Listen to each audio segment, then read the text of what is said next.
In the endless dark of interstellar space, dust and gas drift silently, tracing ghostly spirals around invisible centers of gravity. Somewhere within the vast Orion arm of the Milky Way, a relatively quiet region by cosmic standards, a slow disturbance began to grow. It was subtle at first, a faint shimmering in the molecular clouds, an imbalance that would soon ignite a story 4.5 billion years in the making. From this cloud, dense, cold, and ancient, matter began to collapse inward. Hydrogen atoms, countless trillions of them, fell under the weight of their own gravity. Pressure built. Heat followed. Then, in a single instant that would change everything, fusion ignited. A star was born. That star is our sun. When it first emerged, it was not yet the calm golden disk we know today. It was wild and violent, its surface boiling with magnetic storms, its light blazing through a swirling disk of rock, ice, and metallic dust. This was a time before planets, before oceans, before even the possibility of life. And yet, within that chaos lay the seeds of everything that would one day breathe, think, and look back at the stars. We often imagine the birth of worlds as something distant and unimaginable, but in truth, the story of Earth's creation is a story written into the atoms of our bodies.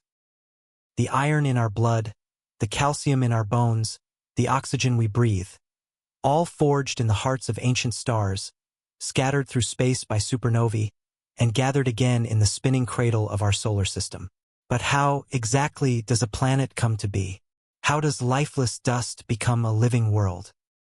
For decades, scientists have pieced together this cosmic puzzle, one fragment at a time. The story they have uncovered is stranger, and far more dramatic, than we ever imagined. It begins with the process known as accretion, the gradual clumping of mineral grains into pebbles, pebbles into rocks, and rocks into mountains adrift in space.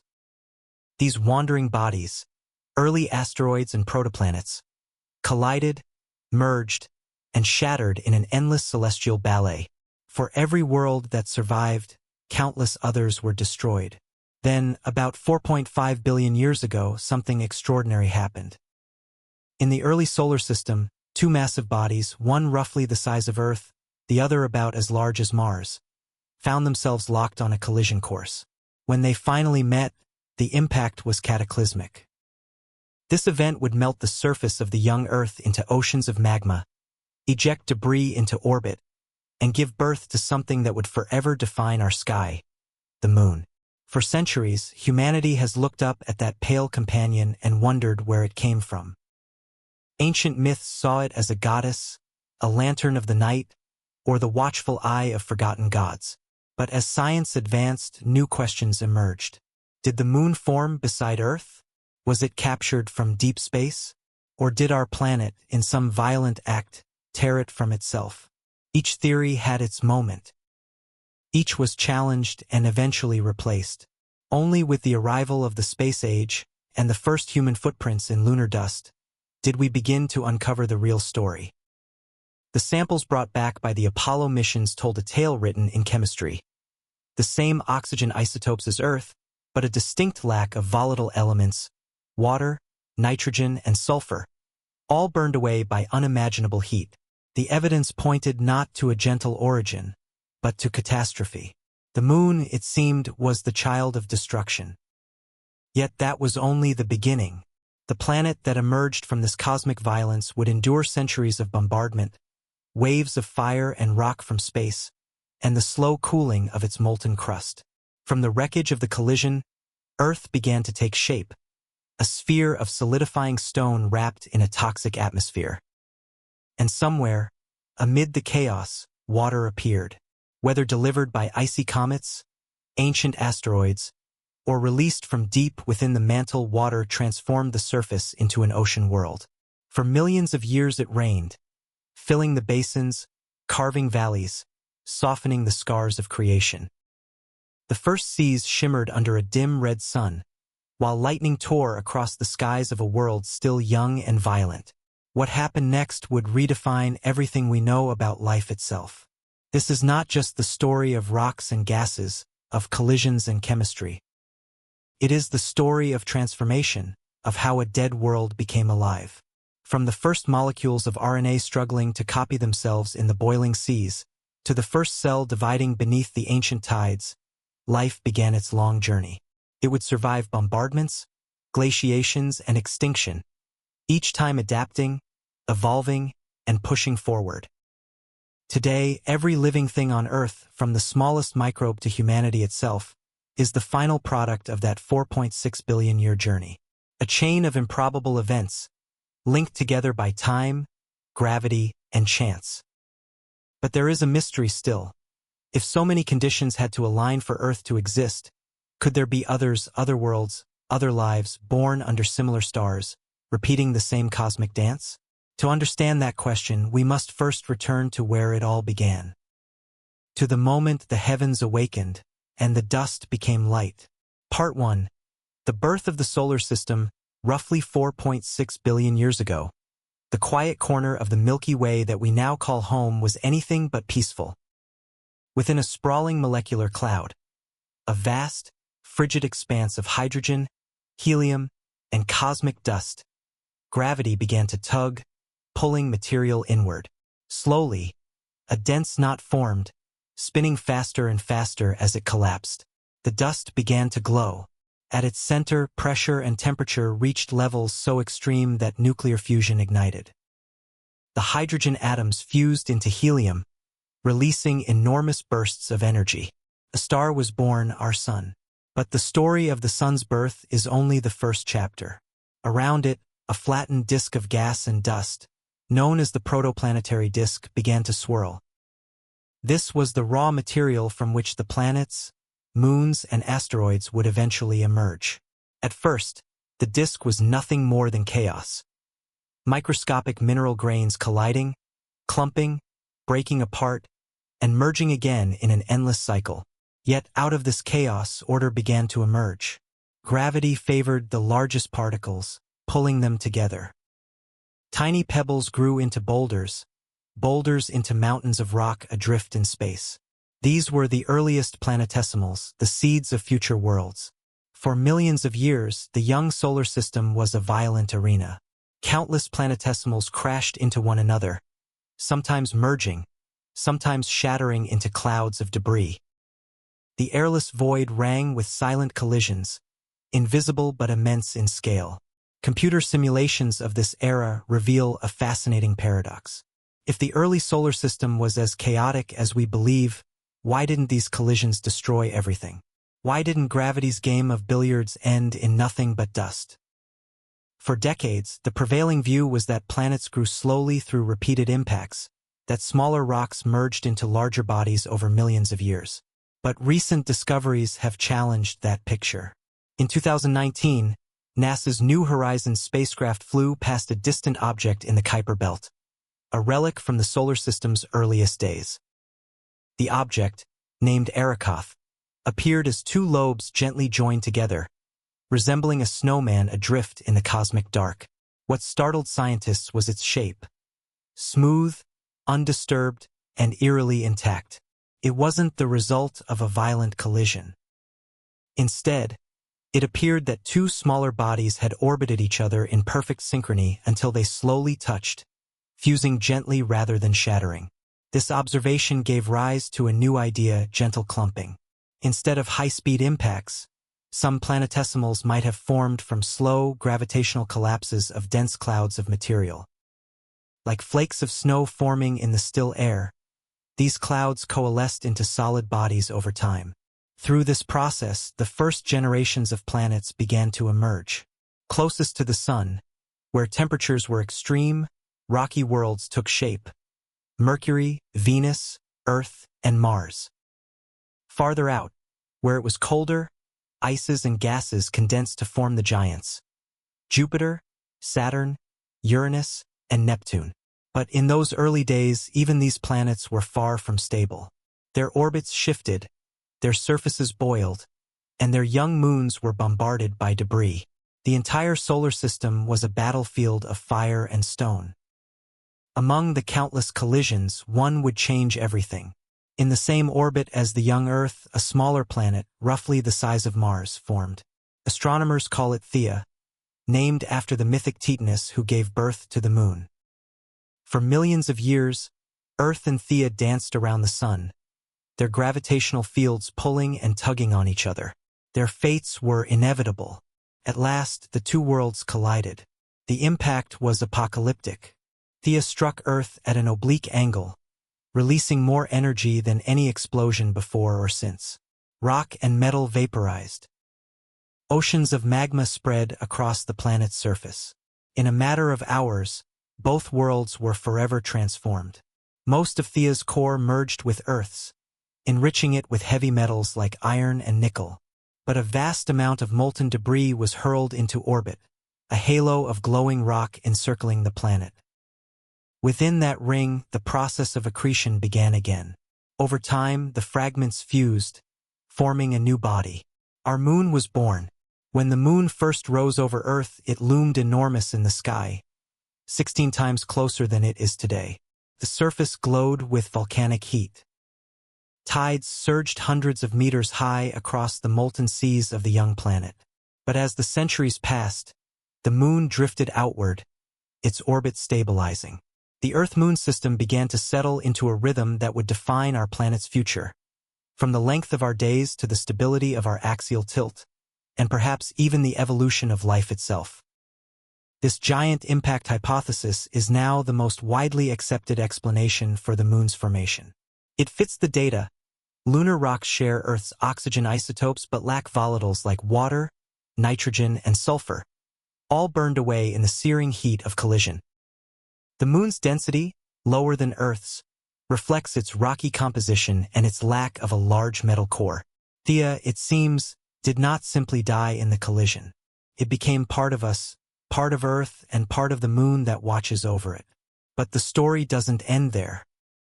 After the impact, Earth remained a world of fire. The surface was a global ocean of magma, the air thick with vaporized rock and toxic gases.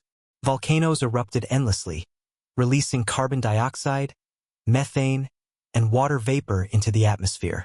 Lightning tore across the skies, illuminating clouds of ash and steam. Yet even in this inferno, the ingredients of life were already present. As the planet cooled, the water vapor condensed. For the first time, clouds formed. Then came the rain, not for hours or days, but for thousands of years. It fell endlessly, carving rivers into the newborn crust, filling the craters and basins with water. The first oceans were born. At first, they boiled under the intense heat of the planet. But as the temperature dropped, the oceans stabilized, shimmering beneath a blood-red sky.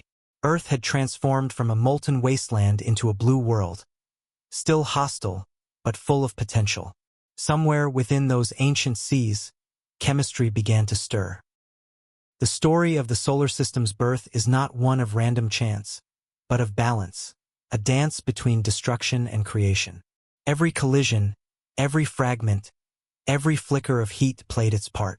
From stardust came planets, from fire came oceans, and from the chaos of the early cosmos, a world was forged, one destined to cradle life. Part 2. The Age of Fire.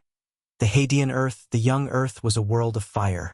After the colossal impact with Theia, its surface glowed red-hot, an ocean of molten rock stretching from horizon to horizon.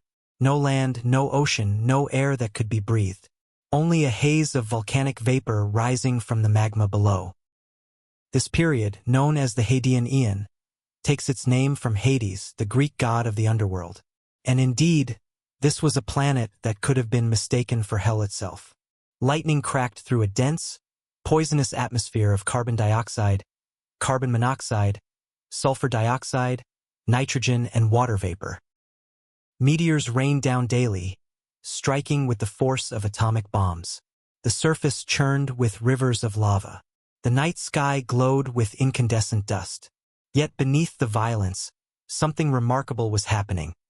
The blueprint of a habitable world was slowly taking form. The planet hardens as the centuries passed. Earth began to cool. The oceans of magma gradually solidified, forming a fragile crust. Volcanoes still erupted violently, piercing the young surface and releasing gases trapped deep within. Each eruption thickened the atmosphere, pumping it full of carbon compounds, methane, and steam. This was the beginning of Earth's first climate system, brutal, toxic, and unstable but essential. Without it, the planet would have been little more than a cold, airless rock like the Moon. Around 100 million years after the giant impact, the temperature finally dropped low enough for water vapor to condense. Clouds began to form. They thickened, grew dark, and then, for the first time in Earth's history, it rained. Not a brief storm, not a passing drizzle. It rained for thousands of years. The downpour turned the scorched crust into rivers of mud and ash. The falling water hissed as it struck still cooling rock, vaporizing into steam before falling again. Gradually, the planet's surface was quenched, its scars softened, and its basins filled with the first true oceans. The world of endless rain. Imagine standing on the surface of that primeval world, though standing would be impossible. The ground trembled constantly from quakes and eruptions. The sky was a thick orange-brown shroud, choked with volcanic gases. The sun, dimmed by the haze, cast a dull red glow, and the rain never stopped. Droplet by droplet, it sculpted a world. As the water pooled into basins, seas began to spread. Rivers carved channels into the new crust. Steam rose from every crack, forming perpetual clouds. These early oceans were not the deep blue we know today. They were dark, acidic, and filled with dissolved metals, a chemical soup swirling above a still warm crust. Yet in this hostile mix, something vital was forming: stability. The constant rain regulated the temperature, balancing heat from the interior with cooling from the atmosphere. Over time, a dynamic equilibrium emerged. Earth, for the first time, became something it had never been before, a planet that could sustain liquid water on its surface. The search for the source, but where did that water come from? For decades, scientists debated this question. One theory suggested that Earth's water arrived from comets, icy bodies that bombarded the planet during its early history. Each impact would have released massive amounts of vapor, which later condensed into oceans. Another idea pointed to asteroids, particularly those from the outer solar system, rich in hydrated minerals. These wet asteroids might have delivered water and organic materials during the period known as the Late Heavy Bombardment, a time of intense asteroid impacts around 3.8 billion years ago. Yet more recent research challenges both ideas. Measurements of hydrogen isotopes, specifically the ratio of deuterium to normal hydrogen, show that Earth's water does not match that of most comets. Some asteroids fit the pattern better, but not perfectly. A new hypothesis has since emerged, one both elegant and surprising: that Earth's water was here from the beginning. When the planet formed, hydrogen and oxygen were trapped deep within its mantle, locked inside minerals. As the interior melted, these elements combined to form water, which was released into the atmosphere through volcanic eruptions. Over millions of years, that vapor condensed, rained down, and filled the basins, creating oceans born not from the stars, but from Earth itself. In a poetic sense, the planet we know today didn't just acquire water, it exhaled it. The restless crust, even as the rains cooled the surface, the interior of the Earth remained alive. Beneath the thin crust, molten magma churned like a living thing. Volcanoes dotted the landscape, rising and collapsing in endless cycles. With each eruption, more gases escaped, enriching the atmosphere and altering its chemistry. This volatile mix of carbon dioxide, methane, and ammonia created a powerful greenhouse effect. Despite a sun that shone 25% dimmer than it does today, Earth stayed warm enough for liquid water to persist. But the planet was far from peaceful. Asteroids still struck frequently, some large enough to vaporize oceans and melt entire regions of crust. Each impact erased the landscape only for it to reform again. If we could watch those eons unfold in time-lapse, we would see continents forming and vanishing, oceans boiling away and returning, skies shifting from red to gray to black. It was chaos, but it was creative chaos. Every eruption, every impact, every storm reshaped the planet, laying the foundation for what would come next. Life. The Great Bombardment around 4.1 billion years ago, the solar system entered one of its most turbulent eras, the so-called Late Heavy Bombardment. Giant planets like Jupiter and Saturn, shifting in their orbits, sent waves of asteroids spiraling inward toward the Sun. Earth, sitting in their path, became a target. For hundreds of millions of years, massive impacts pounded the surface. Some craters were hundreds of kilometers wide. Oceans boiled. The atmosphere thickened with dust and smoke. For a time, it seemed that life, had it existed, could not possibly survive. Yet perhaps it did. Deep beneath the crust, shielded from radiation and heat, primitive microbes may have endured. In volcanic vents and mineral-rich cracks, they could have hidden, waiting for calmer times.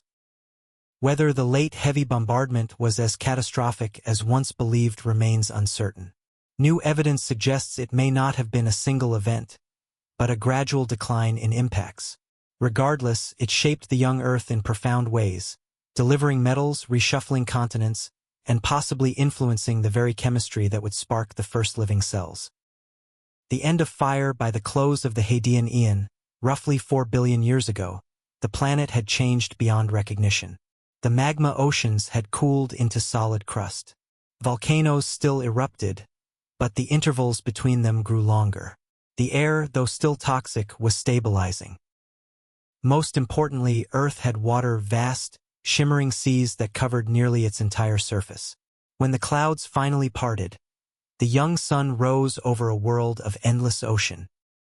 There were no trees, no continents, no creatures to witness it.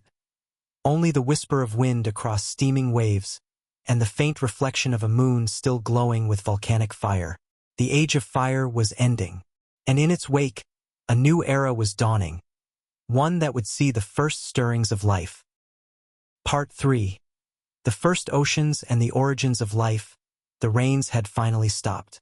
After millions of years of relentless storms, the Earth's surface, once molten and chaotic, had cooled into something extraordinary, a world of water. Vast oceans shimmered under a dim, reddish sun. There was still no land as we know it, only scattered volcanic islands poking through the endless blue, their slopes smoking from constant eruptions. This was Earth around 4 billion years ago, an ocean world wrapped in thick clouds of methane and carbon dioxide. The atmosphere was heavy, the air unbreathable, and the seas boiled near the vents where heat from the interior escaped. Lightning split the sky again and again, illuminating the vapor and ash that hung over the surface. But beneath this violent beauty, something unseen was beginning, a spark of chemistry that would eventually lead to life itself. The ocean laboratory. The first oceans were unlike anything we can imagine today. They were dense and mineral-rich, filled with iron, sulfur, and carbon compounds leached from volcanic rock. Meteorites and comets, even after the Great Bombardment had waned, still struck occasionally, delivering organic molecules, amino acids, hydrocarbons, and nitriles, the basic building blocks of life. In these hot, mineral-laden waters, complex reactions began to take place. The constant energy from lightning, ultraviolet radiation, and geothermal heat powered chemical transformations that no longer occur naturally on modern Earth. Scientists call this period the time of prebiotic chemistry, a bridge between the inanimate and the living. At first, it was simply chemistry, molecules forming and breaking apart in endless cycles. But over millions of years, these reactions produced increasingly complex compounds, some capable of self-replication. Among them was a molecule that would change everything: RNA. The RNA world. RNA, or ribonucleic acid, is fragile yet remarkable. It can both store information and catalyze reactions, a combination that allows it to act as both a blueprint and a builder. In the chaos of early Earth, strands of RNA may have spontaneously formed within tiny mineral bubbles or near hydrothermal vents, where heat and pressure fluctuated rapidly. Once a strand managed to copy itself, evolution began. Errors in replication created variation. Some molecules replicated faster or survived longer. Over time, these simple replicators grew more sophisticated, developing structures that protected them from destruction and mechanisms that allowed them to harness energy from their environment. It was chemistry becoming biology. This period, known as the RNA world hypothesis, remains one of the most elegant explanations for the origin of life. Eventually, RNA gave rise to DNA, a more stable molecule capable of storing vast amounts of genetic information. Together with proteins, DNA would form the foundation of all living systems. But where, exactly, did this miracle occur? The cradle of life, there are several competing answers. Some scientists point to hydrothermal vents, towering chimneys on the ocean floor where mineral-rich water gushes out from beneath the crust.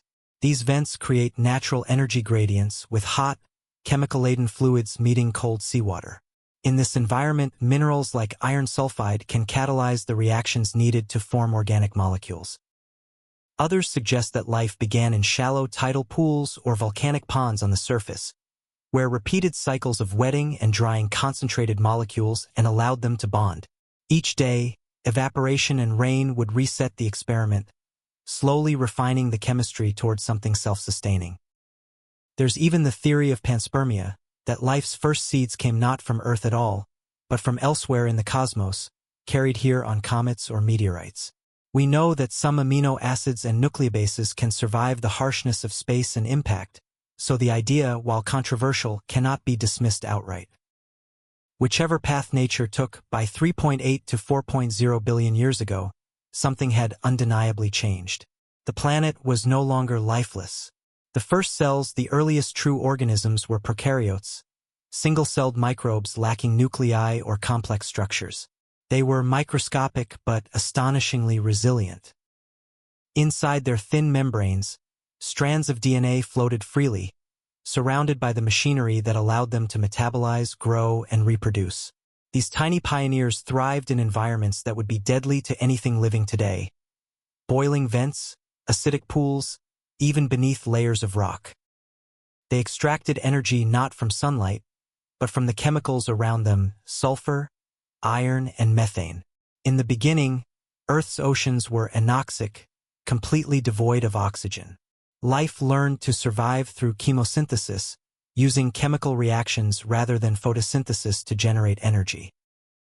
These organisms formed mats along the seafloor and in shallow waters, quietly transforming their environment molecule by molecule. It was a humble beginning, but one that would shape the destiny of the planet. The survivors of chaos life's first era was far from peaceful. The Earth continued to endure massive asteroid impacts, some large enough to vaporize oceans and sterilize entire hemispheres. If the late heavy bombardment truly occurred, it might have threatened to erase life more than once. And yet, life endured. How? Because it was adaptable, and perhaps because it had found refuge deep beneath the surface. Microbes living near hydrothermal vents or within the pores of rocks could have been shielded from the worst catastrophes. Even when the upper layers of the ocean boiled away, these underground habitats remained stable. Modern deep earth microbes still provide a glimpse into this ancient survival strategy. Today, more than 70% of all bacteria and archaea on Earth live underground, many thriving kilometers beneath the surface, a hidden biosphere older than complex life itself. It's possible that this subterranean world was the planet's first ecosystem, persisting through fire, impact, and ice. The dawn of biology. Once the chaos subsided, the planet entered a new rhythm. Continents had not yet formed, but small volcanic islands dotted the global ocean. On their shores, colonies of microbes clung to the rocks, feeding on the minerals released by waves and lava. Over time, some of these microorganisms developed a revolutionary ability: photosynthesis, the use of sunlight to produce energy. The earliest photosynthetic microbes, ancestors of modern cyanobacteria, appeared perhaps as early as 3.5 billion years ago. Unlike chemosynthetic organisms which consumed minerals, these new life forms fed directly on sunlight, and their waste product, oxygen, would slowly transform the planet forever. But for the moment, oxygen was still scarce. The seas remained greenish from dissolved iron, and the skies were orange with methane haze. Yet, beneath those alien colors, life was already rewriting the planet's chemistry. A living world awakens by the end of the Hadean and the dawn of the Archean Aeon. Earth was no longer a sterile world of molten rock and vapor. It was alive, fragile, microscopic, and unseen, but alive nonetheless. Every breath of volcanic gas, every lightning strike, every drop of water had played its part in setting the stage. What began as dust collapsing around a newborn star had become something infinitely more complex. A planet capable of life. And soon, those single-celled pioneers would begin to reshape their entire world, painting the oceans blue, carving new continents, and filling the air with oxygen. The next chapter in Earth's story would not be written in fire, but in light. Part 4. The Rise of Microbial Worlds. The Archean Earth. By the time the Hadean Aeon faded into memory, Earth had already undergone one of the most dramatic transformations in cosmic history. What had begun as molten rock and toxic vapor was now a planet with oceans, weather, and a stable crust. But beneath those churning seas, a new force was taking over life. This was the dawn of the Archean Aeon, beginning around 4 billion years ago. Its name comes from the Greek arche, meaning origin. Fittingly so, because it was during this age that life began to leave its first visible mark upon the planet. At first glance, the Archean Earth would have seemed alien. The sky was orange with methane haze, the oceans green with dissolved iron, and the continents, if they existed at all, were little more than volcanic islands rising from the endless sea. There were no plants, no animals, no oxygen to breathe, and yet the world was alive. The first microbial empire's life in the Archean was entirely microbial. The oceans were filled with prokaryotes, bacteria, and archaea, simple, single-celled organisms with no nucleus, but astonishing adaptability. They lived in every niche the planet offered, near volcanic vents, in deep sediments, and even within the rocks themselves. These early microbes formed communities, colonies that clung to the seafloor, feeding on the minerals and gases that vented from beneath. They were the first ecosystems, bound together by chemistry and sunlight. In places where lava met seawater, clouds of steam carried trace minerals into the ocean. Microbes absorbed those chemicals, converting them into energy in a process known as chemosynthesis. In this way, life flourished without sunlight, thriving on the planet's internal heat. But another form of metabolism was emerging, one that would change everything. The power of light. At some point between 3.8 and 3.5 billion years ago, a group of microorganisms evolved a radical new trick, the ability to use sunlight to create energy. These were the ancestors of modern cyanobacteria. Cyanobacteria performed photosynthesis, not the kind used by plants today, but an early version that produced oxygen as a byproduct. To most forms of life at the time, oxygen was a deadly poison. But to these microbes, it was the key to survival. They colonized the shallow coastal waters where sunlight was abundant, forming slimy mats that covered rocks and sediments. Over time, these mats trapped grains of sand and sediment, layering them into dome-like structures called stromatolites. Stromatolites are among the oldest visible fossils on Earth, and they tell a story written in stone. Each layer represents a generation of microbial life, growing, photosynthesizing, and dying, building one atop another for millions of years. In a way, stromatolites were the planet's first architecture, created not by conscious beings, but by the collective behavior of microscopic life. Even today, living stromatolites can still be found in places like Shark Bay, Australia, silent descendants of those ancient microbial engineers. The green oceans during the early Archean, the oceans were not blue but green. They teemed with ferrous iron, dissolved metal that gave the water its color. When cyanobacteria began producing oxygen, something remarkable happened. That oxygen reacted with the iron, forming rust, iron oxide, which then sank to the seafloor. Over time, these deposits accumulated in alternating red and gray layers of rock, known as banded iron formations, BIFs. Today, those ancient rocks mined for steel and industry are physical records of the planet's first great chemical revolution. Every layer of iron represents a pulse of oxygen production, a sign of microbial activity that slowly reshaped Earth's oceans and atmosphere. But oxygen didn't immediately fill the air. For nearly 1 billion years, it was absorbed by the oceans, trapped by metals, and consumed by volcanic gases.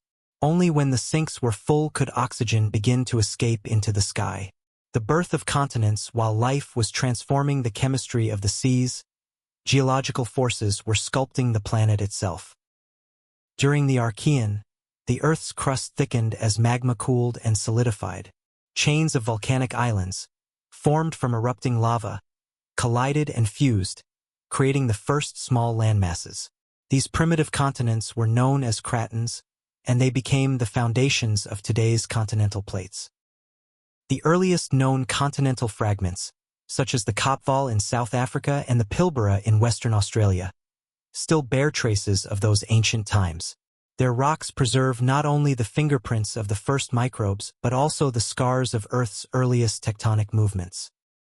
As volcanic activity continued, the atmosphere grew dense with carbon dioxide, which kept the planet warm despite the faint young sunday. It was a delicate balance, a world perpetually teetering between fire and ice. Surviving the storm, the Archean Earth was a dangerous place to live. Meteorites still struck occasionally, some large enough to send shockwaves through the atmosphere. Volcanic eruptions could darken the skies for decades, and yet, life persisted. The key was diversity. By this point, prokaryotes had split into 2 major domains, bacteria and archaea. Though similar in appearance, their genetic and biochemical differences were profound. Archaea, in particular, proved to be masters of survival. They thrived in extremes, boiling vents, acidic pools, freezing depths. Many of them fed on methane or sulfur, producing gases that further altered the atmosphere. These microscopic survivors would one day give rise to a third domain, eukarya, the lineage that includes plants, animals, and humans. But for now, the world belonged entirely to them. The first breath of oxygen around 2.7 billion years ago, after nearly 1 billion years of microbial dominance, oxygen began to accumulate faster than the planet could absorb it. The balance tipped. This was the beginning of the Great Oxidation Event, a planetary transformation unlike anything before. As oxygen levels rose, the green oceans turned blue. The methane in the atmosphere, once a powerful greenhouse gas, was destroyed by oxidation, replaced by carbon dioxide. With less methane to trap heat, global temperatures dropped. For the first time, glaciers spread across the planet. Oxygen also created something new and invisible. The ozone layer, a protective shield high in the atmosphere that absorbed deadly ultraviolet radiation. For the first time, life on Earth was protected from the sun's harshest rays. But the change came at a cost. To most microbes, oxygen was toxic. Entire species perished in what may have been the first mass extinction in Earth's history. The world that cyanobacteria had created now turned against its original inhabitants. Yet from this catastrophe, opportunity was born. Oxygen unlocked far greater energy potential than any previous metabolic system. Those organisms that adapted to use it would dominate the future. A world transformed by the end of the Archean Eon around 2.5 billion years ago, Earth was no longer a primordial world. The skies were clearing. The oceans had changed color. The continents were growing. Life had begun to shape the planet not just chemically, but geologically. Microbes influenced the carbon cycle, stabilized the climate, and even contributed to the formation of new minerals. It was, in every sense, a living world, though still invisible to the naked eye. The stage was set for the next great transformation, a time when oxygen would fill the air, the planet would freeze into a global snowball, and new forms of life, more complex than any before, would emerge. The Archean had given birth to the biosphere. What came next would nearly destroy it. Part 5. The Great Oxidation and the Snowball Earth, 2.5 billion years ago. The world changed color. The greenish oceans, once thick with iron and sulfur, began to turn a deep, shimmering blue. The air, dense with methane and volcanic gas, grew thin and cold. What had once been a humid, smoldering planet was now cooling rapidly, the skies brightening as oxygen began to fill them. This transformation, known as the Great Oxidation Event, was the most dramatic atmospheric shift in Earth's history. It marked the end of the Archean Eon and the beginning of the Proterozoic, a new chapter in the story of life and climate. At its heart, this revolution was biological. Tiny cyanobacteria, quietly photosynthesizing in the oceans for over 1 billion years, had changed the chemistry of an entire planet. By splitting water molecules and releasing oxygen, they had unwittingly triggered a chain of reactions that would both destroy and create worlds. The poisoned planet to us, oxygen is life. But to most organisms of the Archean, it was a toxin. The planet's first inhabitants, the anaerobes, had evolved in an oxygen-free environment. Their metabolic systems were built for methane, sulfur, and iron, not for the reactive gas now flooding their world. As oxygen levels rose, it poisoned their cells, corroded their enzymes, and oxidized their environment. It was, in effect, a global catastrophe, a biological apocalypse. Across the seas, microbial colonies that had thrived for eons began to vanish. Some retreated into oxygen-free pockets beneath sediments or deep within the crust. Others perished completely, leaving behind only chemical traces in the rocks. Yet the oxygen itself was not constant. At first, it fluctuated wildly, produced in bursts and consumed by reactions with volcanic gases and metals. But over time, the balance shifted. The sinks that had absorbed oxygen, the ocean's iron, the volcanic emissions, the reduced minerals became saturated. There was nowhere left for the gas to go but up. The atmosphere began to change. A sky reborn as oxygen spread. It reacted with methane, one of the most potent greenhouse gases on Earth. This reaction stripped the atmosphere of its warmth-trapping molecules, transforming the climate almost overnight. Temperatures plummeted. Clouds of water vapor condensed into snow and ice. For the first time in history, glaciers advanced from the poles toward the equator. The once tropical planet froze. This was the Huronian glaciation, the first and perhaps most severe ice age in Earth's history. It lasted nearly 300 million years. The world as ice, imagine a planet sealed beneath white. From pole to pole, the oceans froze over with sheets of ice kilometers thick. The continents, what little land existed, were buried under glaciers. Only a few volcanic islands broke the monotony of the frozen horizon, their steam vents releasing ghostly plumes into the frigid air. The term scientists use is snowball Earth, and for good reason. The entire planet may have resembled a frozen marble adrift in the blackness of space. The ice reflected sunlight back into the void, amplifying the cooling effect. Once the process began, it fed itself, a runaway freeze. Yet somehow life survived. The refugees of ice, though the surface was frozen, Earth was not dead.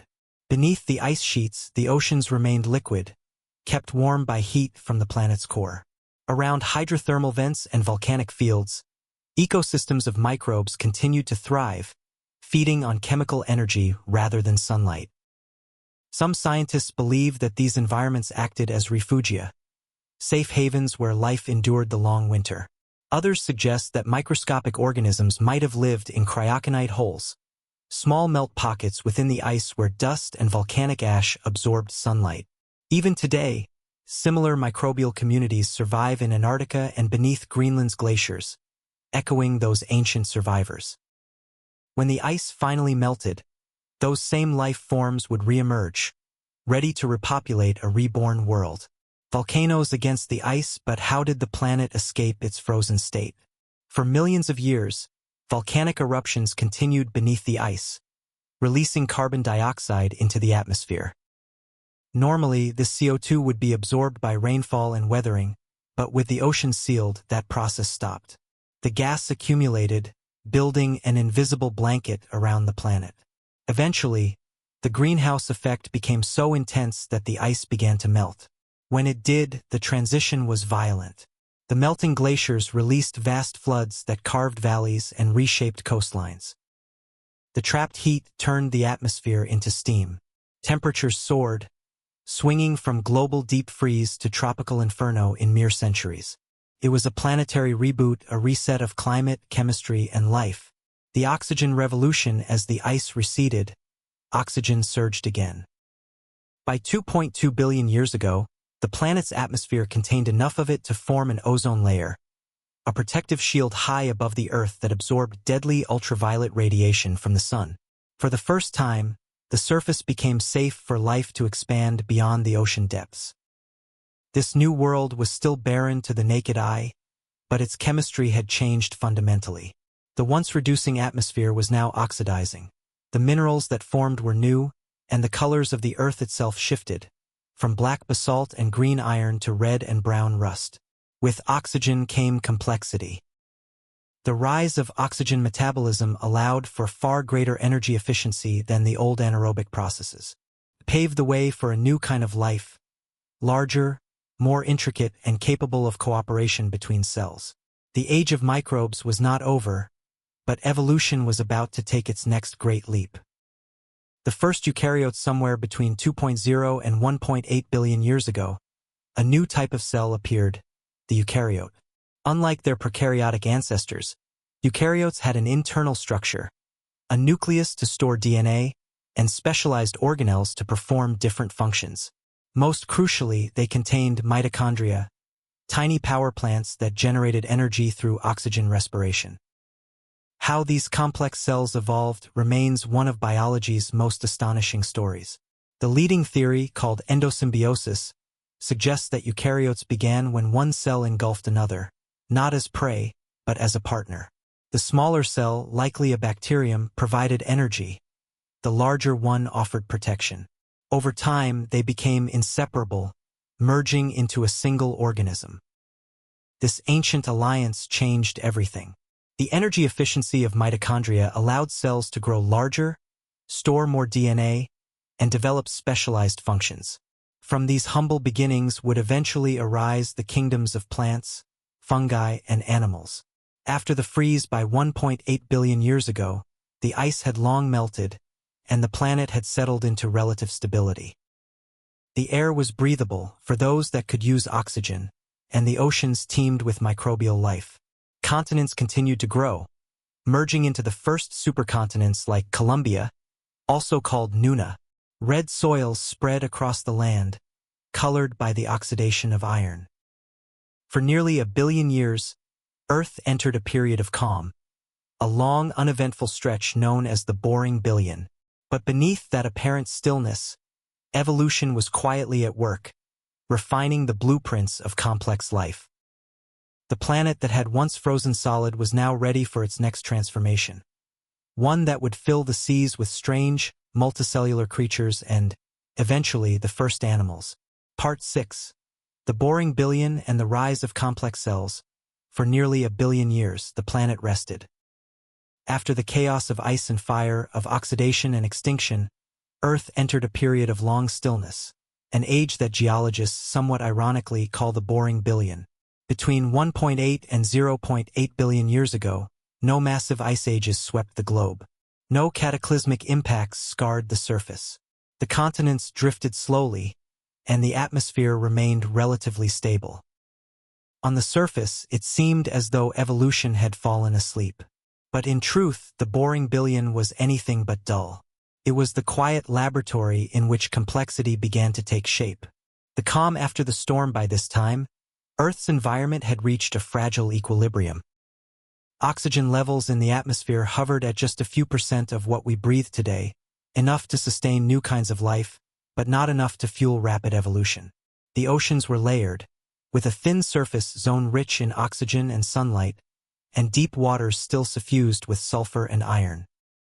Volcanic activity had slowed, and the greenhouse gases released from the earlier ages had been drawn down by weathering and photosynthesis. Temperatures stabilized. Rain fell, rivers flowed, and the continents, assembled into a supercontinent known as Columbia, or Nuna, settled into a long geologic slumber. In that stillness, life experimented. The first complex cell somewhere in the oceans, likely between 1.9 and 1.7 billion years ago, a new form of life quietly emerged, the eukaryote. These were the first truly complex cells, possessing internal structures unlike anything seen before. They had nuclei that protected their DNA, membranes that organized their interiors, and organelles, tiny functional compartments, that allowed them to manage energy with astonishing efficiency. At the heart of this transformation was a partnership, the result of one of evolution's greatest strokes of luck. A simple ancestral cell, likely an archaean, engulfed a bacterium capable of using oxygen to produce energy. Instead of digesting it, the host cell kept it alive. The bacterium, in turn, provided the host with a steady stream of power in the form of ATP, the energy currency of life.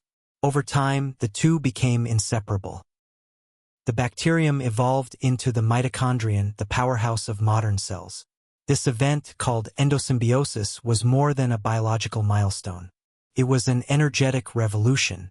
With mitochondria, cells could generate hundreds of times more energy than their simpler ancestors.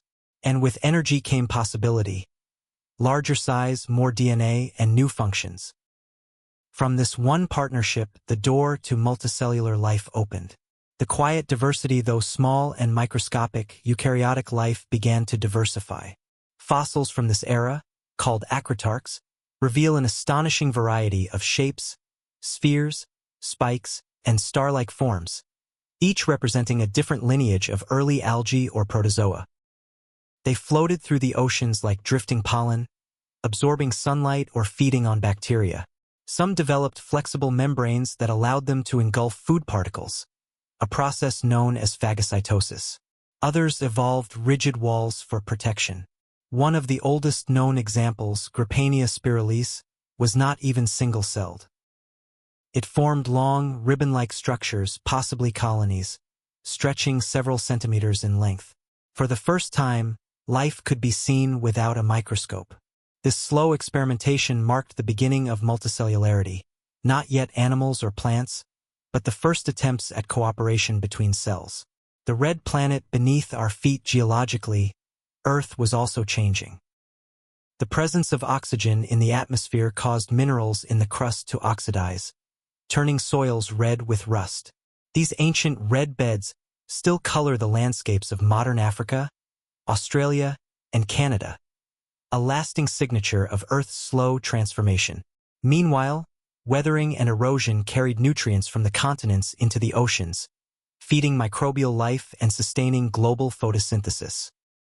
Over millions of years, the carbon cycle became more balanced, acting as a thermostat that kept Earth's climate remarkably stable.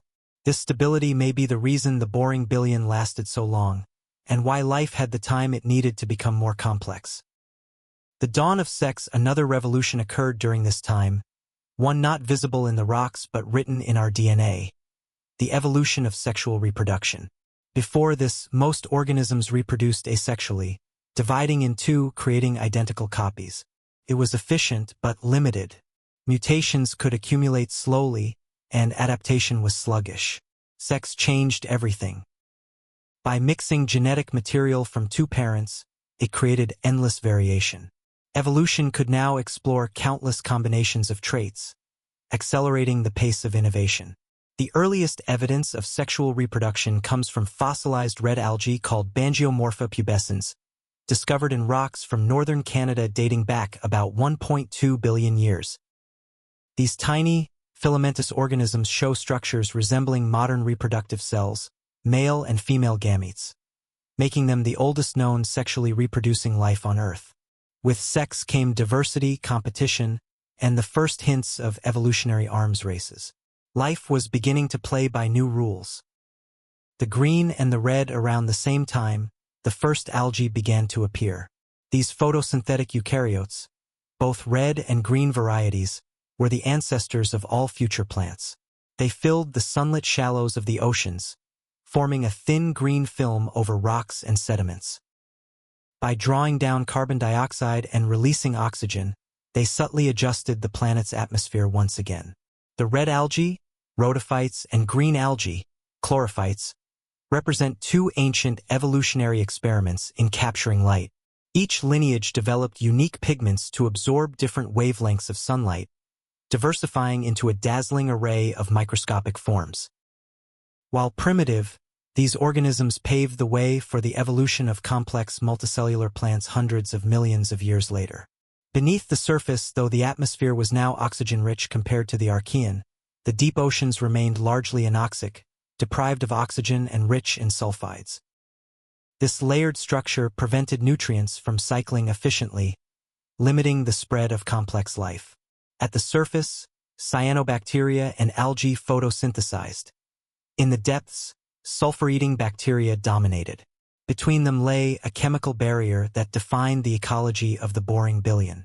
Still, in isolated lagoons and shallow basins, oxygen occasionally penetrated deeper. These oases may have served as crucibles for early multicellular organisms, where fluctuating conditions drove innovation. It was a slow revolution, measured not in centuries but in eons.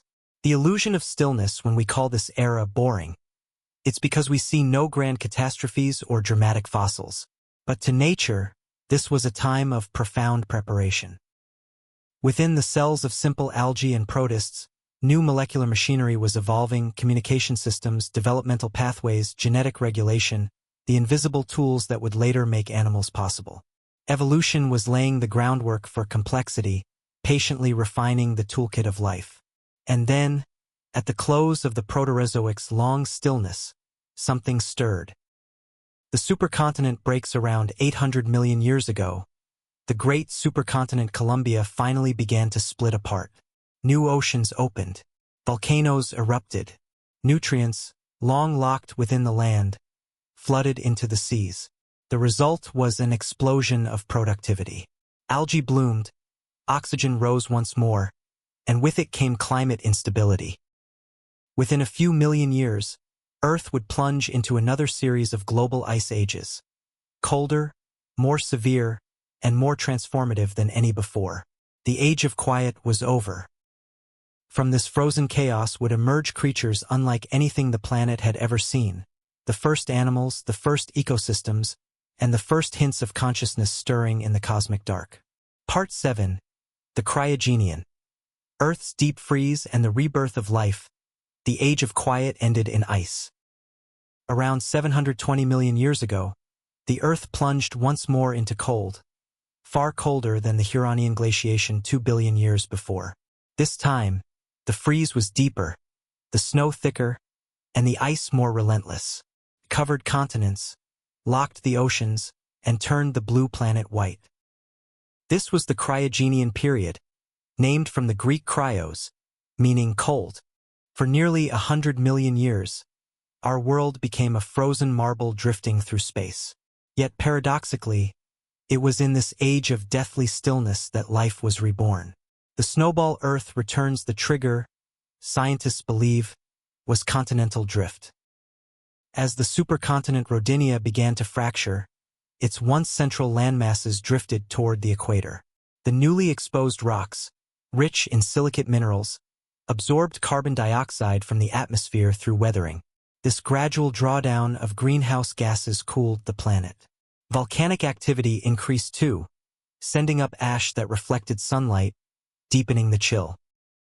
Ice began to creep from the poles toward lower latitudes, reflecting even more sunlight and accelerating the freeze.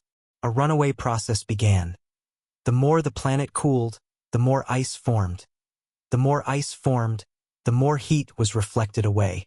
Soon, glaciers met at the equator. The oceans froze over entirely.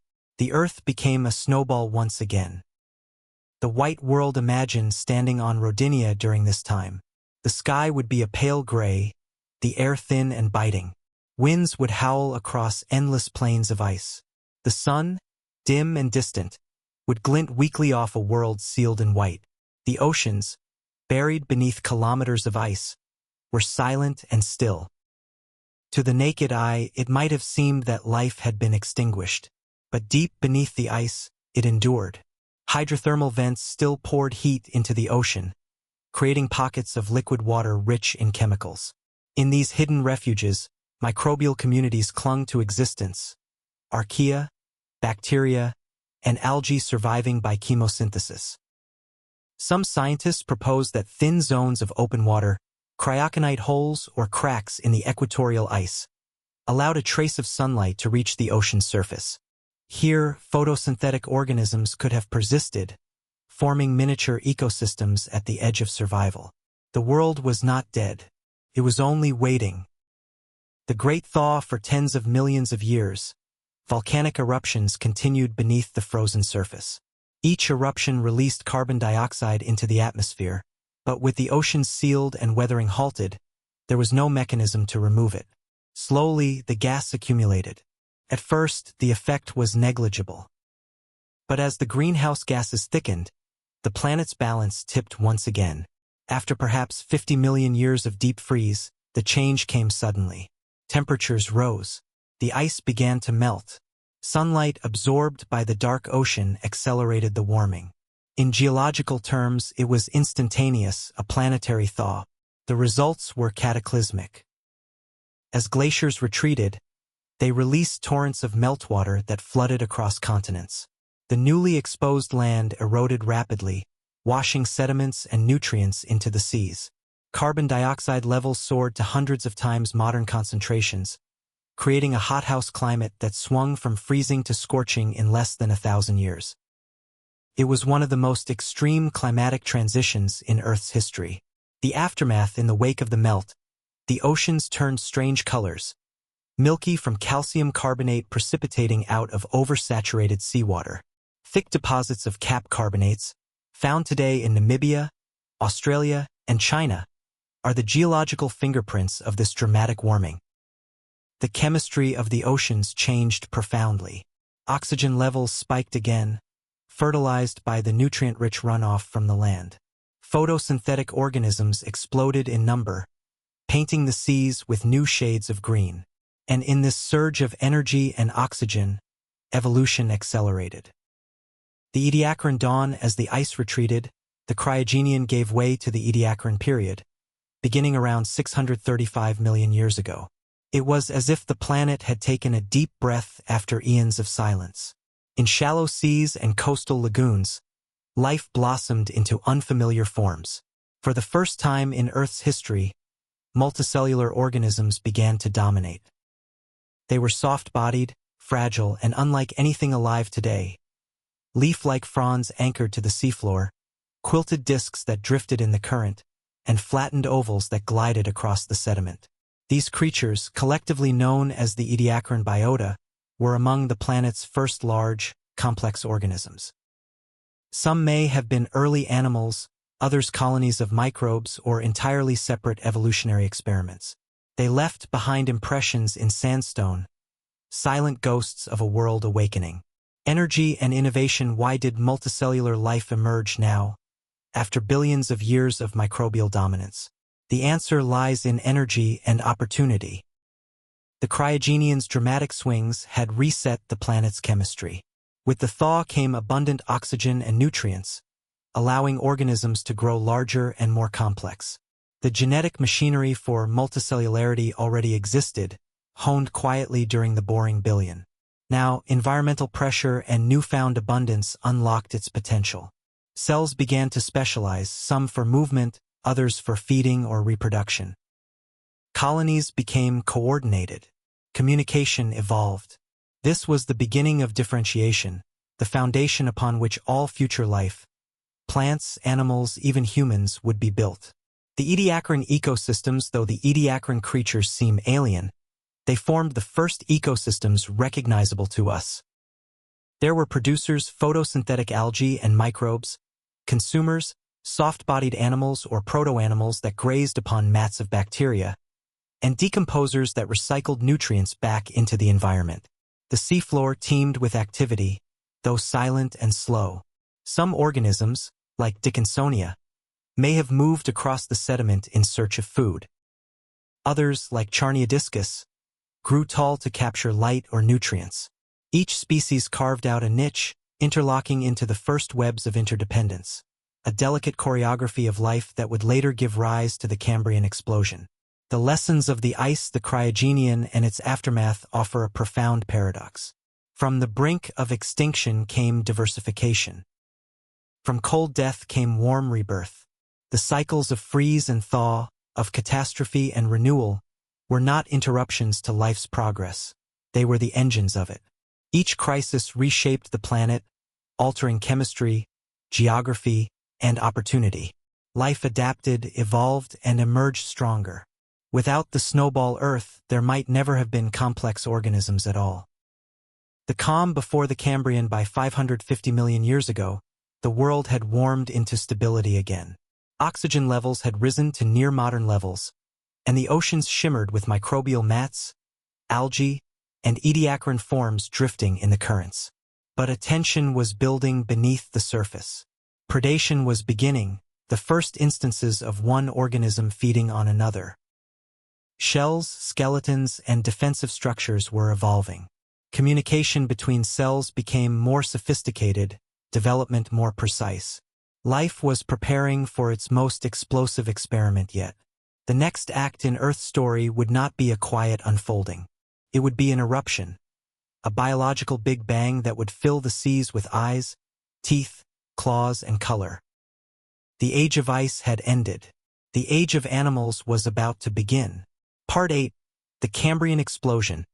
When life invented itself anew, the dawn of the Cambrian period, around 541 million years ago, was unlike any other moment in Earth's history.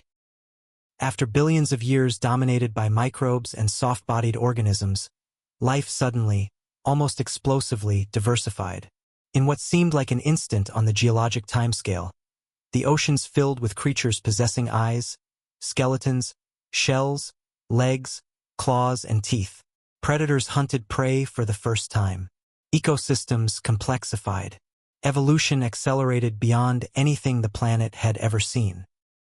This was the Cambrian explosion, a biological revolution that turned a quiet microbial world into a living, breathing, moving planet. A spark in the seas. The stage had been prepared by the long ages before.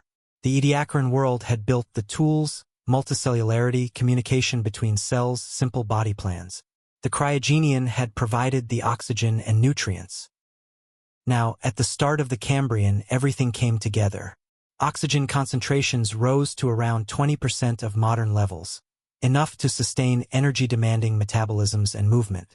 Continental drift and erosion poured minerals like calcium and phosphorus into the seas, providing the raw materials for shells and bones. The chemistry of the ocean became a canvas, and evolution began to paint. The invention of bodies. For the first time, organisms developed hard parts, shells, spines, and exoskeletons. These served multiple purposes. They protected against predation, provided structural support, and allowed new modes of movement. But they also left behind fossils, preserving the Cambrian world in exquisite detail. Among the earliest of these armored creatures were the trilobites, segmented arthropods with jointed legs and compound eyes. They scuttled across the seafloor in vast numbers, burrowing, scavenging, and sometimes hunting smaller prey. Their fossilized remains, found on every continent, became the icons of the Cambrian age. Other innovations appeared almost simultaneously. Worms with jaws, mollusks with coiled shells, and spiny predators like Anomalocaris, a creature half a meter long, with grasping limbs and a circular, toothed mouth. For the first time, the ocean became a place of both danger and opportunity.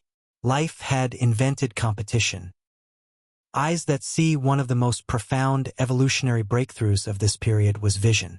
Before the Cambrian, most organisms could only sense light or chemical gradients. But now, animals evolved complex eyes, lenses, retinas, and nerves capable of forming images. Trilobites possessed compound eyes made of calcite, while others, like Anomalocaris, had large, camera-like eyes with thousands of lenses. The ability to see transformed the rules of survival. Predators could spot prey from a distance. Prey evolved camouflage, speed, and armor. An evolutionary arms race began, one that still drives life today. For the first time, the world had beauty and terror, perception and response. The ocean was no longer silent chaos. It was alive with interaction. The burrowers and builders. Another silent revolution occurred beneath the seafloor. Before the Cambrian, most life existed on the surface of sediments, feeding on microbial mats. But now, animals began to burrow, tunneling through the mud, mixing oxygen and nutrients into the seabed. This process, known as bioturbation, transformed the chemistry of the oceans, making them more hospitable for complex life. The seafloor became a living ecosystem, full of tunnels, burrows, and feeding trails. It was as though life had discovered not only the ocean above, but the world below. The architecture of life within a few tens of millions of years, all the major animal body plans that exist today had appeared, a phenomenon biologists call phyletic radiation. From this single evolutionary explosion emerged the ancestors of arthropods, the lineage of insects, crabs, and spiders, mollusks, giving rise to snails, clams, and squids, annelids or segmented worms, echinoderms, ancestors of sea stars and sea urchins, chordates, the group that would one day include fish, reptiles, birds, and mammals. Never again in Earth's history would so many new designs appear in such a short time. The blueprints of biology were written here and have been merely refined ever since. The Cambrian explosion was evolution's great experiment. Every shape, every function, every idea tested in the crucible of survival. The tapestry of the Cambrian, the fossil sites of Burgess Shale in Canada, Changjiang in China, and Emu Bay in Australia reveal this explosion in breathtaking detail. In their fine-grained sediments, soft-bodied creatures were preserved with incredible fidelity, their gills, limbs, and even nerves imprinted in stone. Here we meet a menagerie of the strange and wonderful. Opabinia, with 5 eyes and a long trunk like proboscis. Hallucigenia, a worm-like creature covered in spines, walking on legs that seem to defy symmetry. Wawaxia, armored in overlapping scales like a living pinecone. Pikaia, a small eel-like swimmer and one of the earliest known chordates, our distant ancestor. To modern eyes, these creatures seem alien, but in their strangeness lies our origin. Every living animal traces its lineage back to the experiments of this era. The ecology of innovation: as predators evolved, so did defenses. Shells grew thicker, bodies flattened to hide in the sediment, and swimming evolved as a means of escape. This feedback loop, predator and prey pushing each other to evolve, drove an escalation of complexity. Sensory systems, brains, and muscles became more sophisticated. Energy flowed through ecosystems in new ways. The food chain lengthened. Death itself became a driver of diversity. And amid this struggle, cooperation also emerged. Colonial corals began to build reefs, providing habitats for countless other species. Simple networks of interaction became the first ecological webs, a new level of organization for life. The blueprint solidifies by the end of the Cambrian, around 485 million years ago. The ocean's ecosystem had transformed completely. Every major niche was filled. Scavengers, grazers, hunters, filter feeders, and decomposers. Life had learned to move, sense, and compete. The genetic and anatomical foundations laid during this time would support all future evolution, from the first fish to the first humans. The Cambrian was the genesis of the animal world. And yet, it was only the beginning. The balance of oxygen and time. Why did such a burst of innovation happen all at once? Scientists still debate the causes. Some point to oxygen levels, which may have finally reached a threshold that allowed larger, more active bodies. Others suggest genetic innovation, the evolution of Hox genes, which control body structure and symmetry. Perhaps it was simply that after billions of years of chemical and environmental preparation, the planet was finally ready. The ecosystems, nutrients, and climate had reached a point of balance where life could experiment freely. Whatever the cause, the Cambrian explosion was not just an event, it was the awakening of potential. The aftermath: when the Cambrian ended, many of its species vanished in small extinctions, making room for new lineages to evolve. But the fundamental pattern of life, predator and prey, diversity and extinction, complexity and collapse, would persist forever. The ocean had become a stage, and evolution, its endless playwright. Above the waves, the continents remained barren. But that would not last. In the coming ages, plants would colonize the land, fish would grow jaws and fins, and creatures would crawl from the water to breathe air. The world was ready for its next great transformation, a march toward forests, giants, and the first vertebrate explorers of the dry frontier. The Cambrian explosion was the moment when life learned how to invent itself. It gave us the vocabulary of biology, symmetry, organs, eyes, skeletons, and the grammar of ecology, predator-prey, symbiosis, extinction. From that chaotic burst of creativity, all living things today trace their lineage. Every coral reef, every bird, every human heartbeat echoes that ancient pulse of innovation. The ocean had dreamed in silence for eons. In the Cambrian, it finally sang. Part 9. Life expands. The Ordovician seas and the rise of vertebrates, the Cambrian explosion had turned the oceans into a theater of innovation. But evolution never rests. As the Ordovician period dawned, around 485 million years ago, life began its next great expansion, not in speed or violence, but in scale and structure. The seas grew deeper, the continents drifted apart, and life flourished in forms of astonishing diversity. Coral reefs rose for the first time. Shellfish blanketed the seafloor.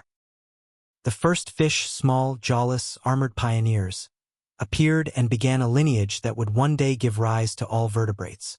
If the Cambrian was life's first act of invention, the Ordovician was its masterpiece of refinement.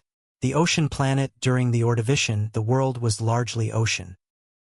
Most continents clustered near the equator, and shallow seas flooded vast regions of land. These warm, nutrient-rich waters were perfect nurseries for life.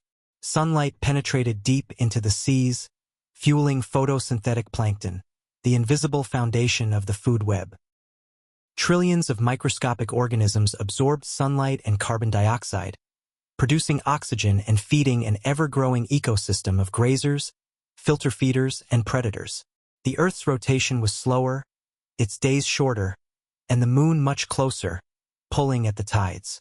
Currents circulated nutrients globally, linking continents in a living network. The entire planet had become an oceanic biosphere, alive from surface to seabed. The reef builders, one of the most remarkable developments of this era, was the rise of reef ecosystems. In the Cambrian, reefs had been small, fragile structures built mostly by microbial mats and sponges. But in the Ordovician, new organisms, corals and bryozoans, began constructing vast underwater cities of limestone. These reefs teemed with life. Delicate sea lilies or crinoids swayed in the currents, filtering food from the water. Brachiopods, shell-bearing creatures that looked like clams, covered the slopes in dense colonies. Gastropods, mollusks, and early cephalopods prowled the coral mazes, each niche filled with motion. The seas glittered with color and texture. It was, in every sense, Earth's first great marine ecosystem, comparable in complexity to the coral reefs of today. The age of shells. If you could dive into an Ordovician ocean, you would find yourself surrounded by creatures encased in armor. Trilobites still dominated the seafloor, evolving into hundreds of species adapted to every imaginable niche: burrowers, swimmers, scavengers, and hunters. But they now shared their world with a new generation of shell-bearing organisms: gastropods, nautiloids, and brachiopods. Among them were the orthocones, long, conical-shelled cephalopods that could reach lengths of 6 meters. They were the apex predators of their age, gliding through the water with jet propulsion, their tentacles outstretched. For the first time, fear stalked the open sea. The birth of fish amid this booming biodiversity. A new lineage quietly appeared: small, jawless vertebrates called ostracoderms. They were not fearsome predators but modest scavengers, covered in bony plates for protection. Their mouths were simple openings, their eyes primitive, but within them lay the blueprint for an evolutionary dynasty. Inside their bodies ran the first backbones, flexible rods of cartilage that provided support and mobility. This innovation, simple as it was, marked the dawn of the vertebrates, the group that would one day dominate both sea and land. From these humble creatures would eventually emerge fish, amphibians, reptiles, birds, and mammals, a lineage that would culminate much later in us. But for now, they swam unnoticed in the shadows of nautiloids and trilobites. The Great Diversification. The Ordovician period witnessed one of the most extensive bursts of evolution in history, second only to the Cambrian explosion itself. Biologists call it the Great Ordovician Biodiversification Event, GOB. Over tens of millions of years, the number of marine genera tripled. Life became more complex, more interconnected, and more global. Plankton diversified, fueling food chains across vast distances. Predators grew larger. Prey developed shells and spines. Some trilobites evolved intricate eyes, while others flattened themselves to hide. Coral reefs expanded into structures kilometers long, creating entire continents of life beneath the waves. The biosphere had reached a new equilibrium, one rich, dynamic, and vibrant. The first green shores while the oceans teemed with abundance. The land above remained barren and silent, but not entirely lifeless. Evidence from Ordovician rocks shows that simple algae and microbial mats had begun to colonize damp coastal environments. These early terrestrial pioneers clung to moist rocks and tidal flats, capturing sunlight and helping to stabilize the soil. They were the vanguard of a revolution still hundreds of millions of years away, the greening of the continents. The air was still thin and unbreathable, filled with carbon dioxide, but with every new wave of photosynthetic life, oxygen levels crept higher. The planet was changing, preparing for forests and insects and the creatures that would crawl from the sea. The first mass extinction, but nature's progress is never without destruction. Around 444 million years ago, as the Ordovician drew to a close, the Earth entered one of its most severe ice ages. Continents had drifted over the South Pole, triggering glaciation. Ice sheets spread across what is now Africa and South America. Sea levels plummeted by over 100 meters as water froze into massive polar caps, draining the shallow seas that had been home to most of Earth's life. The consequences were catastrophic. Reefs collapsed. Entire ecosystems vanished as their habitats turned to dry land or frozen wasteland. The cooling disrupted ocean circulation, depleting oxygen in the depths. When the glaciers finally melted and sea levels rose again, a second wave of devastation followed, as chemical changes in the water suffocated what had survived the first. By the end of the crisis, an estimated 85% of marine species were gone. This was the first of Earth's 5 great mass extinctions. Renewal after ruin, and yet, extinction was not the end. It was a reset. From the survivors, the few trilobites, brachiopods, mollusks, and vertebrates that endured, new lineages began to diversify. The stage was cleared for innovation once again. The extinction had thinned the ranks, but it also opened ecological niches. When stability returned, evolution surged forward. Coral reefs reappeared. New fish evolved. Plants spread further along the coasts. The biosphere was resilient. Life had been nearly erased, but it had also learned how to rebuild. The legacy of the Ordovician changed the Earth in ways that echo even now. It gave us the first vertebrates, the ancestors of every creature with a backbone. It built the first great reefs, sculpted by coral and time. It showed that life could reach extraordinary heights of diversity, and that even mass death could not erase its creative momentum. It was also the first time life and climate interacted on a planetary scale. Organisms drew down carbon, cooling the world, and, in doing so, nearly destroyed themselves. It was a lesson repeated throughout history. Life shapes its planet, but must also bear the consequences. A new chapter begins as the Ordovician faded into the Silurian period. The Earth began to warm once more. The glaciers melted, sea levels rose, and the continents were reshaped. In the shallows of the new seas, fish began to experiment with armor and fins. On the coastlines, plants took root, drawing nutrients from the soil and releasing oxygen into the air. The world was recovering and evolving toward something profoundly new. The next great transformation would unfold not beneath the waves, but above them. For the first time in history, life was about to leave the ocean that had cradled it for billions of years. It would learn to breathe air. It would learn to stand. It would walk upon the land. Part 10. From Sea to Land. The Silurian and Devonian Revolutions, When the ice of the late Ordovician melted away, the planet awoke to warmth and renewal. The seas rose, the glaciers receded, and the continents blossomed under new sunlight. Out of devastation came opportunity, and life seized it. This was the Silurian period, beginning around 443 million years ago, a time when the oceans recovered their richness and the first steps toward a new frontier, the land, began. For nearly 3 billion years, life had belonged to the sea. Every breath, every cell, every ecosystem was shaped by water. But in the Silurian and the age that followed, the Devonian, the ancient bond would be broken. The world was about to change forever. The Silurian seas. Reefs reborn as the ice melted, the oceans stabilized, and new shallow seas spread across the continents. The once devastated ecosystems began to rebuild. Coral reefs, decimated by the Ordovician extinction, flourished again. This time they grew larger and more elaborate than ever before. Tabulate and rugose corals, along with stromatoporoid sponges, constructed vast reef systems, the largest Earth had yet seen. Within these reefs, life returned in brilliant variety. Trilobites regained their numbers.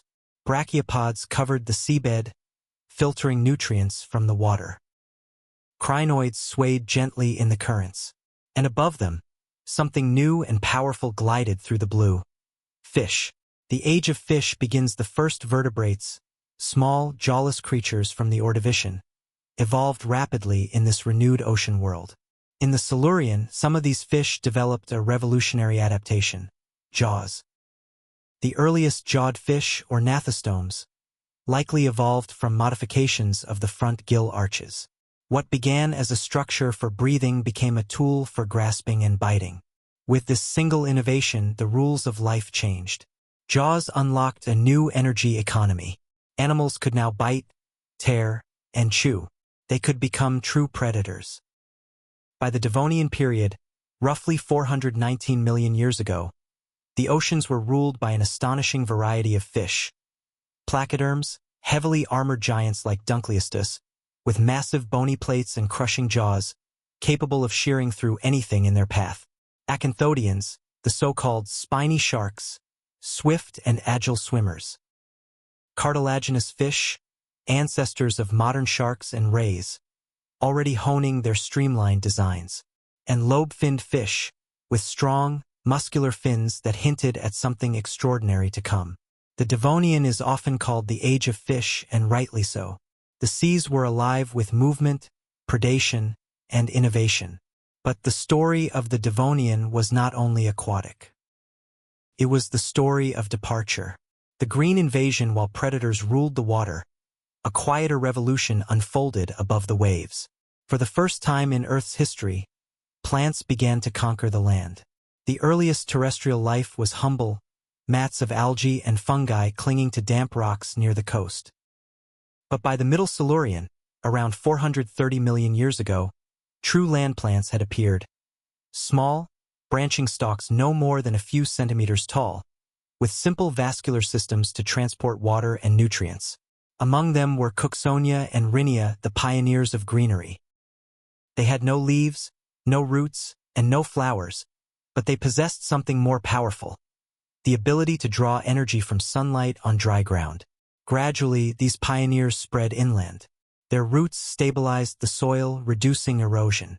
Their photosynthesis enriched the atmosphere with oxygen. Their decaying bodies added organic matter to the earth, creating the first true soils. By the late Silurian and early Devonian, mosses, ferns, and primitive forests began to appear along riverbanks and floodplains. For the first time, the land turned green. Air breathes back. The colonization of land changed not only the surface, but the sky. Plants drew down carbon dioxide, cooling the climate. In exchange, they released oxygen, enriching the atmosphere to levels that would soon allow complex animals to survive outside the sea. This new balance between land and air forged the modern biosphere, a living cycle connecting continents, oceans, and sky. Yet plants did not make the journey alone. The first land animals where plants grew, new opportunities followed. Dead plant material accumulated, forming detritus, a feast for decomposers. The first to take advantage were arthropods, millipede-like detritivores, early scorpions, and primitive insects that fed on decaying matter. The oldest known land animal fossils date to around 428 million years ago. Creatures like Numidesmus, an early millipede that breathed air through tiny spiracles. Soon, predatory arthropods followed, scorpions and spiders hunting across the damp ground, their ancestors having first adapted to oxygen-poor tidal flats. The land was no longer silent. Crawled. The fish with feet while arthropods scuttled across the surface. Some fish below were beginning to test the boundaries of their watery realm. Among the Devonians, many evolutionary marvels were the lobe-finned fish, species like Eusthenopteron and Chictalic. Their fins contained bones that resembled wrists and digits, capable of supporting their bodies in shallow water or on muddy shores. These creatures lived in swampy deltas where oxygen levels fluctuated wildly. To survive, they evolved both lungs and gills, allowing them to gulp air when the water ran low. Over time, stronger limbs and more efficient lungs turned exploration into conquest. By around 375 million years ago, the first tetrapods, four-limbed vertebrates, emerged. They were amphibious pioneers, capable of moving between water and land, their eyes raised above their heads like crocodiles, their skin moist, their gait awkward but determined. They were the first animals to walk. The web expands as plants spread and rivers filled with amphibians and insects. The Devonian landscape came alive with interconnectedness. Plants provided shelter and oxygen. Arthropods and early amphibians fed on them and on each other. Fungi decomposed organic material, returning nutrients to the soil. It was the first terrestrial ecosystem, primitive but functional, fragile but expanding. The blue planet had grown a second biosphere above the waves. The Devonian catastrophe, but as always, progress came at a cost. Around 372 million years ago, the Earth entered a period of instability. Volcanic eruptions released massive amounts of CO2, altering climate and ocean chemistry. Forests changed the carbon cycle, drawing down atmospheric CO2 and triggering cooling. The result was one of the most devastating mass extinctions in Earth's history, the Late Devonian extinction. Oxygen levels plummeted in the oceans, suffocating coral reefs and marine animals. Nearly 75% of all species vanished. The great placoderms, including Dunkleistus, the ocean's apex predator, disappeared forever. Only a few lineages of fish and amphibians survived, carrying forward the torch of vertebrate evolution. The seeds of the future in the aftermath of devastation, the survivors adapted. The earliest seed-bearing plants evolved, allowing reproduction far from water. Forests of tall lycophytes, horsetails, and ferns blanketed the continents, creating the first true woodlands. From the surviving lobe-finned fish, new amphibians diversified, some remaining aquatic, others venturing further inland. The Earth had grown forests, rivers, insects, and vertebrates, a living mosaic reaching from the ocean depths to the mountaintops. The Devonian world was alive in every direction. Toward the Age of Giants, by the close of the Devonian, the stage was set for the next evolutionary era, one that would belong not to fish or plants, but to amphibians and reptiles. Continents were colliding, forming the supercontinent Pangaea. Vast inland basins filled with rivers and swamps. Insects grew to enormous sizes under oxygen-rich skies, and amphibians became the dominant land animals. The planet had completed its transformation from water world to living world. Life had left its cradle. It had taken its first breath of air. And now, on the fertile ground of the Carboniferous, evolution would dream bigger, of forests that touched the sky, creatures that soared above them, and predators that ruled the land. Part 11. Forests, Insects, and Giants. The Carboniferous world, by the dawn of the Carboniferous period, around 359 million years ago, Earth had become a green planet. The transformation that began in the Silurian and Devonian was now complete. The continents were cloaked in vast forests, the air rich with oxygen, and the land alive with movement. It was a world of giants, towering trees, enormous insects, and amphibians that stalked the swamps like silent reptiles. The seas still teemed with life, but for the first time in history, the land rivaled the ocean in complexity and abundance. This was the Carboniferous, the age when Earth learned to breathe deeply. The forest planet in the Carboniferous, the continents were warm and humid. Vast equatorial regions were covered by dense tropical forests, enormous wetlands stretching across what are now North America, Europe, and Asia. These were not modern forests of flowering plants and animals. They were dominated by giant lycophytes, ferns, and horsetails, plants that could reach heights of 30 meters or more. Their trunks were ringed with diamond-shaped scars from fallen leaves, and their roots wove thick mats through the swampy soil. Beneath the canopy, the air was heavy with moisture. Ferns and mosses carpeted the ground, while primitive seed plants, the first gymnosperms, began to spread into drier uplands. The forests were so vast that they altered the planet itself. Through photosynthesis, they drew down immense amounts of carbon dioxide, releasing oxygen in return. The result was an atmosphere unlike any before, one with oxygen levels as high as 35%, compared to today's 21%. With every breath, the planet's lungs expanded. The age of oxygen, the high oxygen content changed everything. Fires burned easily. Lightning could ignite entire forests. Insects, which rely on diffusion to breathe, could now grow to colossal sizes.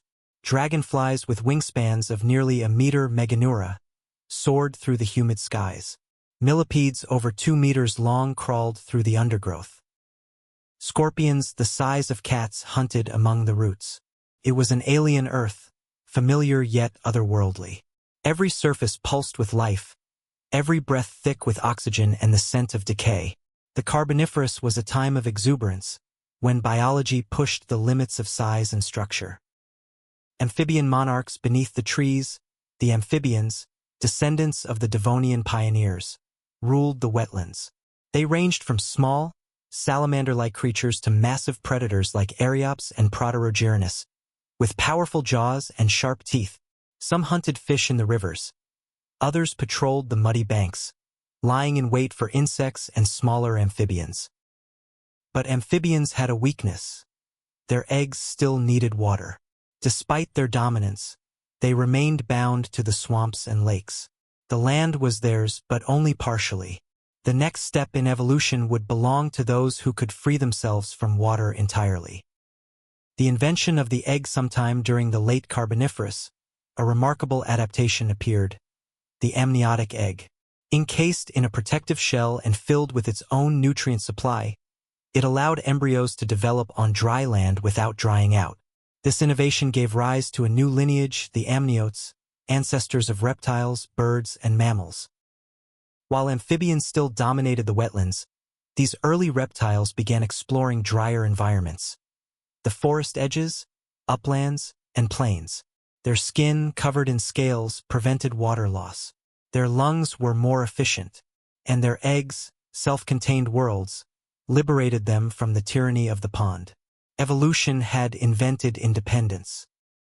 The Carboniferous seas, while forests thrived on land, the oceans were equally vibrant. Coral reefs flourished once again, built by rugose corals and bryozoans. Crinoids formed vast meadows on the seafloor, waving their feathery arms to capture food. Ammonoids, ancestors of modern squids and nautiluses, coiled through the water in spiral shells. Sharks and bony fish diversified, filling every ecological niche.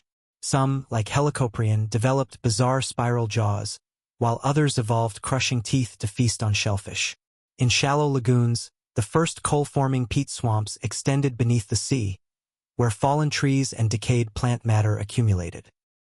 These deposits would, over hundreds of millions of years, compress into the black rock that gives the Carboniferous its name, carbon-bearing. The Carboniferous coal, the forests of this era, were not just vast, they were immortalized.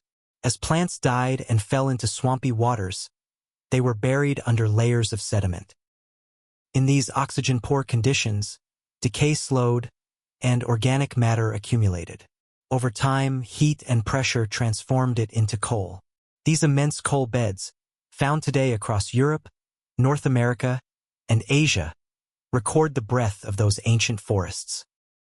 Every lump of coal is a relic of a vanished world, the compressed sunlight of the Carboniferous, stored for eons beneath the earth.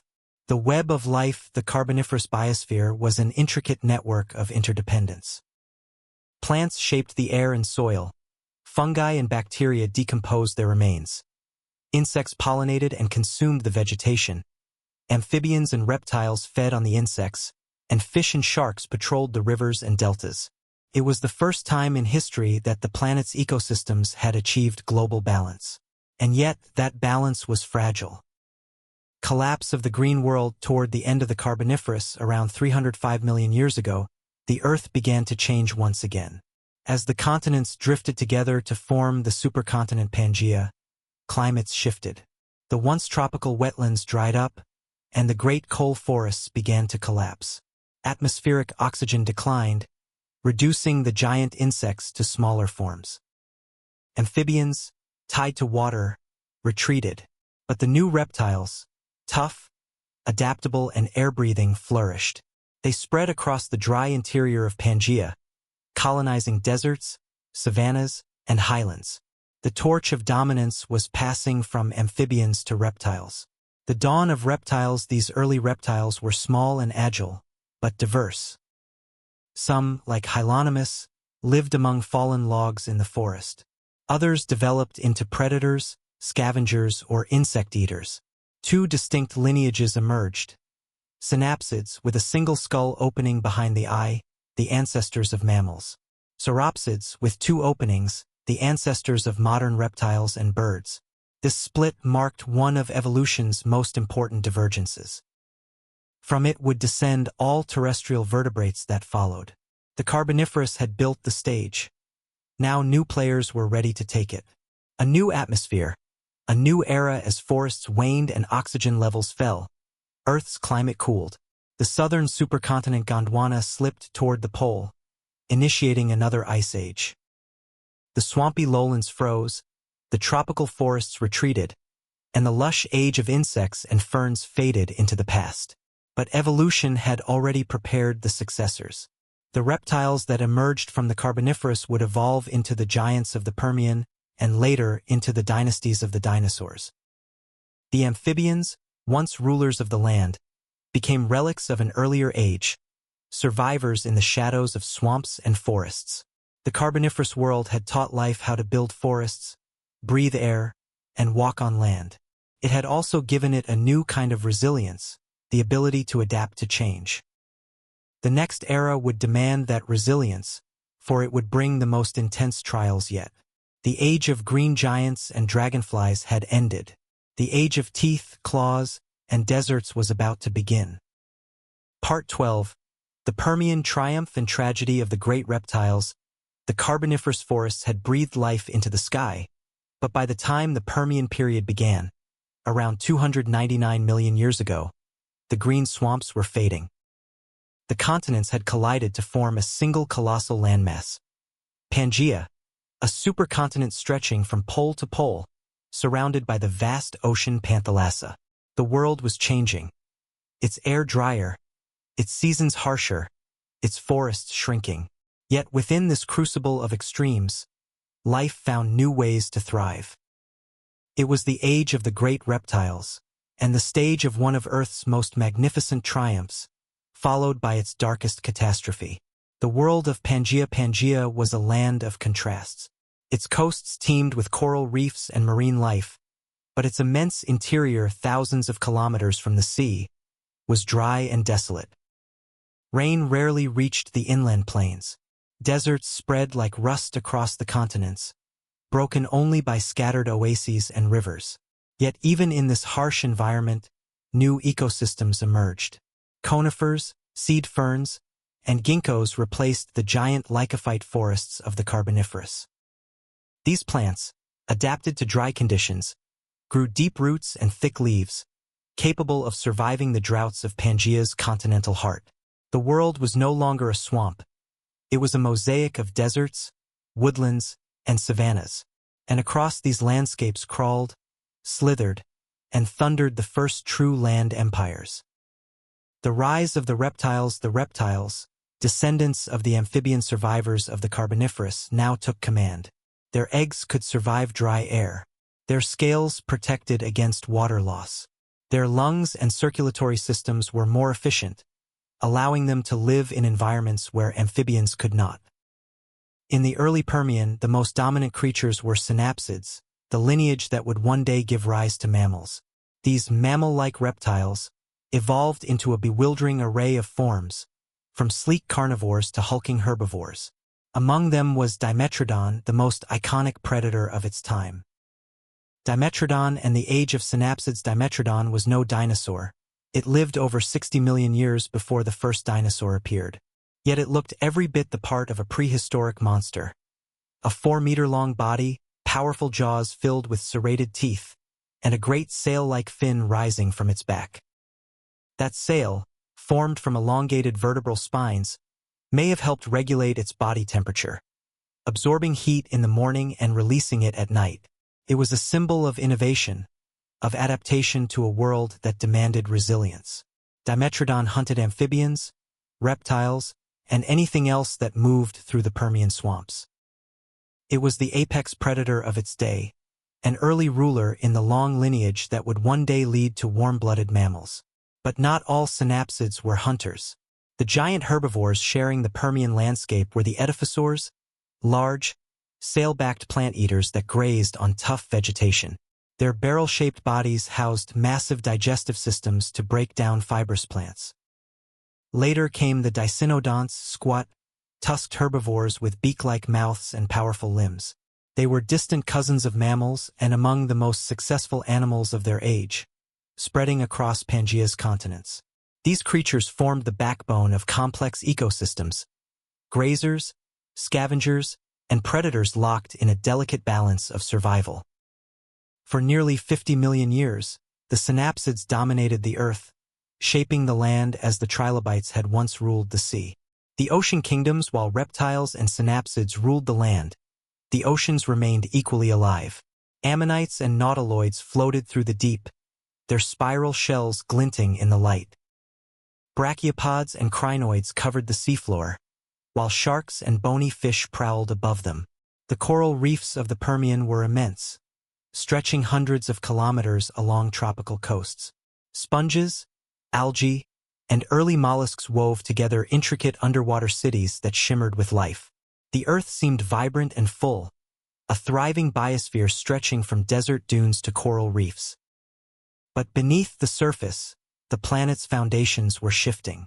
The great assembly deep within the earth, Pangaea's formation, had come at a cost. The collision of continents squeezed magma chambers, built mountains, and unleashed volcanic pressure.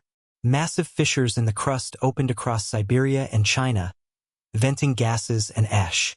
The climate, already fragile, began to fluctuate wildly. Ice sheets advanced and retreated, ocean currents shifted, and the delicate equilibrium of life, sustained for hundreds of millions of years, began to falter. The stage was set for the greatest catastrophe in the history of life.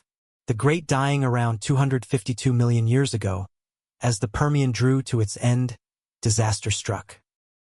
It began in Siberia, where a vast region of volcanic eruptions, known today as the Siberian Traps, spewed lava over millions of square kilometers. For nearly a million years, these eruptions released unimaginable quantities of carbon dioxide, methane, and sulfur dioxide into the atmosphere. The sky darkened with ash. Acid rain scoured the land. Oceans warmed and turned acidic. Methane released from seafloor sediments further amplified the greenhouse effect, raising global temperatures by as much as 10 degrees Celsius. The seas lost their oxygen, becoming toxic. Hydrogen sulfide gas bubbled from the depths, poisoning both marine and terrestrial life. The collapse was total. The numbers of extinction by the time the cataclysm ended, the Earth was almost unrecognizable. 96% of marine species were gone. 70% of land vertebrates had vanished. Coral reefs disappeared entirely and would not return for millions of years. Forests collapsed, leaving barren deserts where lush vegetation had once grown. It was the most severe mass extinction in the planet's history, the Permian-Triassic extinction, also known as the Great Dying. For a moment in time, it seemed that life's long experiment might finally have come to an end. The survivors, and yet, even in apocalypse, some endured. In the oceans, a few species of mollusks, ammonites, and early fish survived in cooler refuges. On land, small burrowing reptiles and synapsids clung to life in sheltered valleys. Among them were the ancestors of future lineages, the cynodonts, small, warm-blooded synapsids that would one day give rise to mammals.